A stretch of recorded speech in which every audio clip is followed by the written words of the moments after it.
स्वादिष्ठान चक्र जागृत कैसे करें? स्वादिष्ठान चक्र जागृत होने पे कौन कौन से सिद्धियां और शक्तियां प्राप्त होती हैं? साधक के व्यवहार में किस प्रकार की जो है परिवर्तन और बदलाव आता है जबकि स्वादिष्ठान चक्र जागृत होता है? या किन लक्षणों से हम, किन संकेतों से हम ये जाने कि स्वादिष्ठान चक्र जागृत हो गया? और स्वादिष्ठान चक्र की जो विशेषताएं हैं, जो स्थितियां हैं, जो शारीरिक संरचना है, जो सूक्ष्म जगत की उसकी संरचना है, वह सारा डिटेल इस वीडियो में हम आपको बताएंगे। लास्ट तक अगर बने रहेंगे तो बहुत सारी चीजें आपको यहाँ पे जानने के लिए मिलेंगे। तो सबसे पहले ये समझ लेते हैं स्वादिष्ठान चक्र का हमारे शरीर में क्या महत्व होता है। स्वादिष्ठान चक्र जो है वो रचनात्मक क्षमता को प्रदर्शित करता है। स्वादिष्ठान चक्र जो है वह हमारे शरीर में, हमारे रीढ़ की हड्डी में, हमारे सुषुम्ना नाड़ी में, या आप ऐसे समझ लीजिए कि जो हमारे जननांग है, ठीक है, उसके जननेंद्रिय के जस्ट पीछे स्वादिष्ठान चक्र की स्थिति होती है। स्वादिष्ठान चक्र 6 पंखुड़ियों का चक्र है, 6 दल के कमल के समान ये आपको दिखाई देता है। इसका जो कलर है मूल रूप से ऑरेंज कलर आप उसको कह सकते हैं अंग्रेजी में। तो यह जो चक्र है इसके जो अधिष्ठाता देवता है वह ब्रह्मा जी हैं। और स्वादिष्ठान चक्र का जो संरचना है वह कुछ इस प्रकार से है कि जब स्वादिष्ठान चक्र जागृत होता है या उसका क्रमिक विकास होता है तो वहां पे साधकों की बहुत जो विशेष और सबसे मूल जो विकार होता है, काम वासना, वह बहुत ज्यादा तीव्र गति से उजागर होने लगता है। क्योंकि जो साधक होते हैं जन्म जन्मांतर से, बहुत समय से, कई जन्मों से, सैकड़ों हजारों जन्मों से वह काम वासना जो उनके संस्कार है उनके चित्त पे वो पड़ा होता है। और यह जब काम वासना उनके यानी साधकों का जो स्वादिष्ठान चक्र है वह जब एक्टिवेट होता है, उसका जो क्रमिक विकास होता है, वहां पे जो सूक्ष्म प्राणवायु स्वच्छता को प्राप्त होने लगती है, तब वहां पे साधकों के अंदर काम विकार बहुत ही तीव्र गति से उत्पन्न होता है और साधकों को यह बहुत ज्यादा समस्या जो है यहाँ पे होती है। कब? जबकि स्वादिष्ठान चक्र जागृत होता है। याद रहे स्वादिष्ठान चक्र को जागृत करने के बहुत सारे रास्ते आपको सोशल मीडिया प्लेटफॉर्म पे मिल जाएंगे। हो सकता है कि किसी रास्तों से आपके स्वादिष्ठान चक्र की जागृति भी हो जाए, पर मैं आपको बता दूं, अगर सोशल मीडिया पे ये सर्च करते हैं स्वादिष्ठान चक्र को जागृत कैसे करें, तो हो सकता है कि आपको बहुत सारे रास्ते मिलेंगे। पर स्वादिष्ठान चक्र को जागृत करने के पहले आपका जो मूलाधार चक्र है वह जागृत होना अति आवश्यक है। अब ऐसे समझिए कि मूलाधार चक्र आपका जागृत ही नहीं हुआ, उस मूलाधार चक्र का विकास ही नहीं हुआ, एक्टिवेट हुआ ही नहीं, क्रियाशील हुआ ही नहीं, डायरेक्टली आपका स्वादिष्ठान चक्र जागृत हो जाए, ये संभव नहीं है।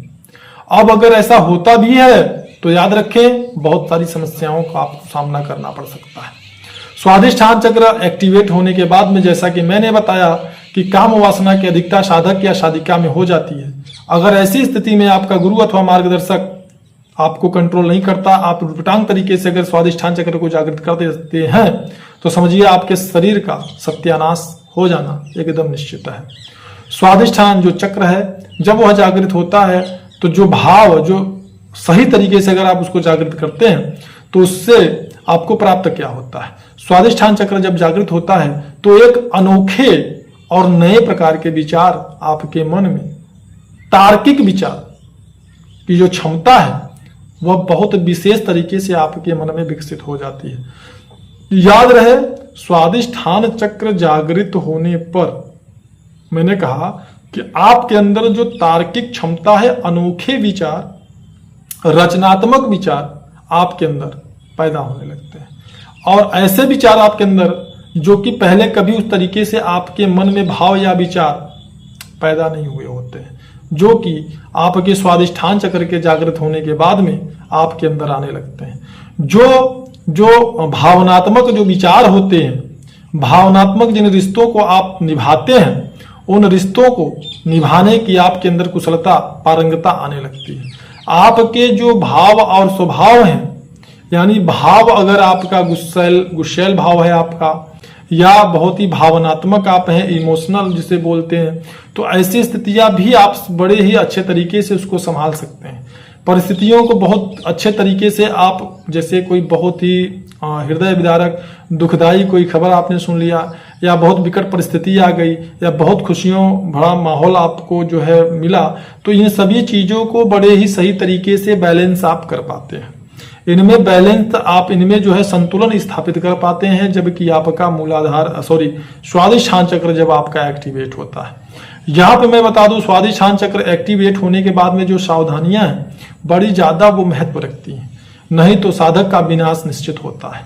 साधक को हमेशा याद रखना चाहिए, याद रखिए, बार बार मैं निर्देश दे रहा हूं, स्वादिष्ठान चक्र जागृत करने के रास्ते आपको बहुत मिलेंगे। ऐसे कर लो, तरंगों से कर लो, तो ऐसे प्रकार के जो है कि मतलब म्यूजिक है, ध्वनियां हैं, जिनको सुन करके आप जागृत कर सकते हैं। बहुत तरीके हैं, लेकिन स्वादिष्ठान चक्र को जागृत करना महत्वपूर्ण नहीं है। स्वादिष्ठान चक्र को या कुंडलनी शक्ति को या मूलाधार चक्र को जागृत करने के बाद, ऊर्ध्व करने के बाद उसको बैलेंस रखना, यह बहुत महत्वपूर्ण है। अब जबकि आपके अंदर बहुत तीव्र गति से काम वासना का आपके अंदर जो है प्रादुर्भाव हो गया, बहुत तीव्र गति से काम वासना आपके अंदर उठने लगी, ऐसी दशा में जबकि काम वासना बहुत तीव्र गति से उठने लगी, तो अगर आप उसको संतुलित नहीं करते हैं तो ये आप समझ सकते हैं कि आपकी साधना का तो पतन हो ही जाना है। आपका जो स्थूल शरीर है वो भी नष्ट हो जाएगा। क्यों नष्ट हो जाएगा? क्योंकि वीर्य स्खलित आपकी बहुत ज्यादा मात्रा में आपका वीर्य स्खलन होने लगेगा, क्योंकि मन में लगातार आपका काम वासना का ही विचार आपको चलना प्रारंभ हो जाएगा। स्वप्न में भी आपको काम वासना से संबंधित विचार विकार आपके उत्पन्न हो जाएंगे। आपको जो है हर प्रकार से, हर स्त्रियां जैसे जो जिनको भी देखेंगे भोग और काम वासना से संबंधित भाव विचार विकार उनके प्रति आपके मन में आना प्रारंभ हो जाएगा। काम वासना यानी आपका अगर स्वादिष्ठान चक्र विकृत हो गया तो सोच भी नहीं सकते हैं आपके जीवन में कितना बड़ा उथल पुथल हो सकता है। इसलिए क्योंकि जो स्वादिष्ठान चक्र है वह रचनात्मक क्षमता को दर्शाता है। हमारे जननेंद्रिय के पीछे होने का तात्पर्य यही है उस चक्र का, क्योंकि वह हमारे रचनात्मक क्षमता को और रचनात्मक सामर्थ्य को वह कंट्रोल करता है। ऐसी स्थिति में अगर स्वादिष्ठान चक्र असंतुलित हो गया तो आप समझ सकते हैं कि असंतुलित होने के बाद में स्वादिष्ठान चक्र से कितनी ज्यादा जो है आपको समस्याएं, नुकसान, परेशानियां वह झेलनी पड़ सकती हैं। आगे की आपकी साधना का पतन तो हो ही जाएगा, साथ ही साथ स्थूल शरीर के भी आप स्थिति को आप खो बैठेंगे।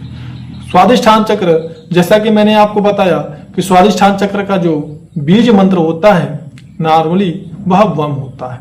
यहाँ पे मैं आपको बता दूं कि किसी भी रास्ते से आप स्वादिष्ठान चक्र को जागृत कर सकते हैं, बिल्कुल सही है, लेकिन अगर संतुलित तरीके से आप स्वादिष्ठान चक्र का क्रमिक विकास करना चाहते हैं या साधना को आगे बढ़ाना चाहते हैं तो मूलाधार से ही आपको आगे बढ़ना चाहिए। साथ ही साथ किसी योग्य गुरु अथवा मार्गदर्शक का मार्गदर्शन लेना चाहिए और हमेशा किसी भी प्रकार के अगर चक्रों का विकास करना है, आगे बढ़ना है, तो जहां तक मेरा अनुभव रहा है कि ध्यान के माध्यम से ही आप आगे आपको बढ़ना चाहिए। अगर आप ऐसा करते हैं तो आगे आपको साधना में बहुत ही विशेष लाभ होता है और आप आगे बढ़ते चले जाते हैं। काम वासना जब आपकी जागृत होती है, जब गुरु अथवा मार्गदर्शक होता है, तो वह आपको ये जरूर बताता है कि आपको किस प्रकार के प्राणायाम, किस प्रकार के आसन और किस प्रकार के मंत्रों का जप करना चाहिए और कैसे आपकी भोजन की व्यवस्था होनी चाहिए, भोजन का खान पान की स्थिति और सांसारिक व्यवहारिकता आपकी कैसी होनी चाहिए। अगर गुरु अथवा मार्गदर्शक नहीं है तो ये सारी चीजें आपकी जो है वो डिसबैलेंस होती है। मैं अपने तरफ से यहाँ पर आपको ये बताना चाहता हूँ कि जो आपका स्वादिष्ठान चक्र है, स्वादिष्ठान चक्र जागृत अगर आपका हो गया है या किसी भी तरीके से वो हो गया, स्वादिष्ठान चक्र अगर जागृत हो गया है तो आपको भुजंग आसन का आश्रय जरूर लेना चाहिए। विशेष प्रकार से आपको वम बीज मंत्र का भी उच्चारण विशेष तरीके से करना चाहिए। और भी कुछ ऐसे मंत्र हैं जो स्वादिष्ठान चक्र जागृत होने के बाद में अगर आप उनका जो है जाप करते हैं विशेष तरीके से, विशेष विधि से, तो निश्चित रूप से आपको लाभ होगा। और यहाँ पर कुछ प्राणायाम हैं जो कि जानते आप भी हैं, चाहे वो भस्त्रिका हो, चाहे फिर वो आपका अनुलोम विलोम हो और चाहे वो अन्य प्राणायाम है, जानते तो सभी हैं, लेकिन वो विशेष तरीके से उनको किया जाता है, तरीका थोड़ा सा चेंज हो जाता है। तब ऐसी स्थिति में आपकी जो काम वासना है वह एकदम आप समझ सकते हैं जल करके राख हो जाएगी। जब यह चक्र जागृत होने के बाद में अगर आप संतुलित रह गए तो याद रखिए कि काम वासना आपकी लगभग 80 से 90% काम वासना वह आपके कंट्रोल में हो जाती है। फिर आप काम वासना के वशीभूत नहीं रहते हैं, आप अपनी काम इच्छा पे अपने अनुसार कंट्रोल कर सकते हैं। बताने का यहाँ पे प्रयास किया है कि आप जो स्वादिष्ठान चक्र है उसको किस प्रकार से आप बैलेंस कर सकते हैं। जागृत करना बहुत बड़ी बात नहीं होती है, बैलेंस करना बहुत बड़ी बात होती है। अगर बैलेंस नहीं कर सकते हैं तो सर्वनाश निश्चित है। और यहाँ पे कुछ चीजें हैं जो कि मैं बोलते बोलते रुक गया हूं, जो कि गुरु अथवा शिष्य परंपरा में ही जो चीजें आगे जाती हैं या अध्यात्म के गोपनीयता के मर्यादा का पालन करने के लिए उन चीजों को हमने डिटेल में यहाँ पे बताने से खुद को रोका या हमारे शब्द रुक गए। तो उसके लिए आपको निश्चिंत रहना है। अगर आप साधना करना चाहते हैं, साधना चाहे वो स्वादिष्ठान हो चाहे वो मूलाधार चक्र हो, तो निश्चित रूप से आप हमारे कमेंट बॉक्स में कमेंट करके हमसे संपर्क कर सकते हैं। हम आपको अगर योग्य समझेंगे तो निश्चित रूप से वह गूढ़ और गोपनीय ज्ञान भी आपको प्रदान करेंगे जो कि हमने इस वीडियो में आपको नहीं बताया। अगर हमें लगेगा कि आप साधक हैं तो, क्योंकि गूढ़ और गोपनीय ज्ञान का बहुत ज्यादा मात्रा में दुरुपयोग होता है, इसलिए हमने उन चीजों को यहाँ पे बताने से जो है परहेज किया। तो इस वीडियो में सिर्फ इतना ही, मिलते हैं किसी अन्य वीडियो में, तब तक के लिए जय माता दी, जय भोलेनाथ।